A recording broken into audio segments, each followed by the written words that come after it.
अंधेरा फैलते ही श्मशान में तंत्र साधना। सुबह गायब हो जाते हैं अघोरी। बुंदेली परंपराओं में आज भी पूर्णिमा और अमावस्या की रात शक्तियों की होती है। इन शक्तियों को जागृत करने में अघोरी बाबाओं द्वारा मरघटों में उपासना की जाती है, जिसके नजारे देखना आम इंसान की आत्मशक्ति से बाहर होते ही है। मध्य रात्रि चलने वाली इन तंत्र शक्तियों की खबरें पूरे बुंदेलखंड से आती रही है।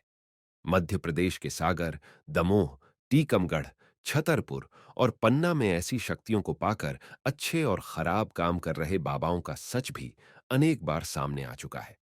अंधेरी रात में श्मशान में साधना और सुबह होते ही गायब हो जाना, ये सब रहस्यमय काम अघोरी बाबा करते हैं। आंखों में ज्वाला और हाथ में चिमटा लिए ये साधु दिखने में जितने डरावने होते हैं, अंदर से उतने ही सहज होते हैं।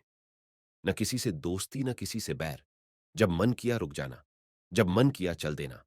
कभी श्मशान में रात बिताना तो कभी जंगल में सो जाना। कई कई दिनों तक बगैर भोजन के रहना। बड़ी बड़ी जटाएं रखना। अंधेरी रात में श्मशान में साधना और सुबह होते ही गायब हो जाना, ये सब रहस्यमय काम अघोरी बाबा करते हैं। आंखों में ज्वाला और हाथ में चिमटा लिए ये साधु दिखने में जितने डरावने होते हैं, अंदर से उतने ही सहज होते हैं।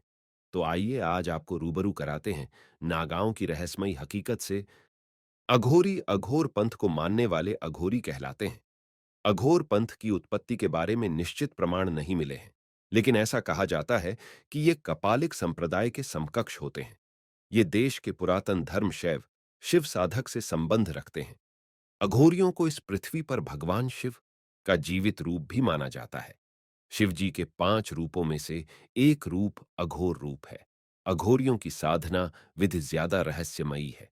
उनकी अपनी शैली, अपना विधान है। अघोरियों के बारे में कई बातें प्रसिद्ध हैं, जैसे कि वे बहुत ही हट्टी होते हैं। अगर किसी बात पर अड़ जाएं तो उसे पूरा किए बगैर नहीं छोड़ते। गुस्सा हो जाएं तो किसी भी हद तक जा सकते हैं। अधिकतर अघोरियों की आंखें लाल होती हैं, जैसे वो बहुत गुस्सा हो, लेकिन उनका मन उतना ही शांत भी होता है। काले वस्त्रों में लिपटे अघोरी गले में नरमुंड की माला पहनते हैं। वे अक्सर श्मशानों में ही अपनी कुटिया बनाते हैं, जहां एक छोटी सी धुनी जलती रहती है।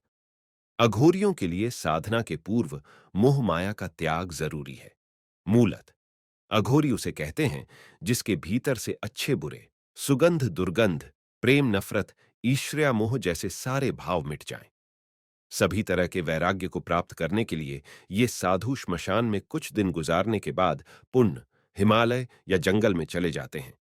अघोरी खाने पीने में किसी तरह का कोई परहेज नहीं करता। रोटी मिले तो रोटी खा लें, खीर मिले खीर खा लें, बकरा मिले तो बकरा, और मानव शव मिले तो उससे भी परहेज नहीं।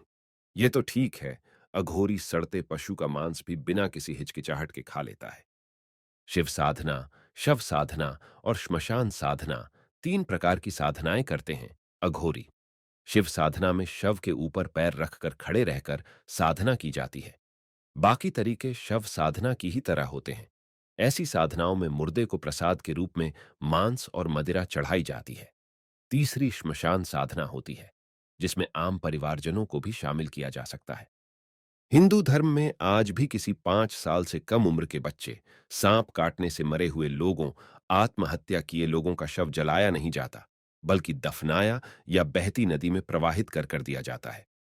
पानी में प्रवाहित ये शव डूबने के बाद हल्के होकर पानी में तैरने लगते हैं। अक्सर अघोरी तांत्रिक इन्हीं शवों को पानी से ढूंढकर निकालते और अपनी तंत्र सिद्धि के लिए प्रयोग करते हैं। इनकी साधना में इतना बल होता है कि वे मुर्दे से भी बात कर सकते। धर्म कथाएं के यूट्यूब चैनल को सब्सक्राइब करें और इस वीडियो को फेसबुक पर देख रहे हैं तो फॉलो जरूर करें। धन्यवाद।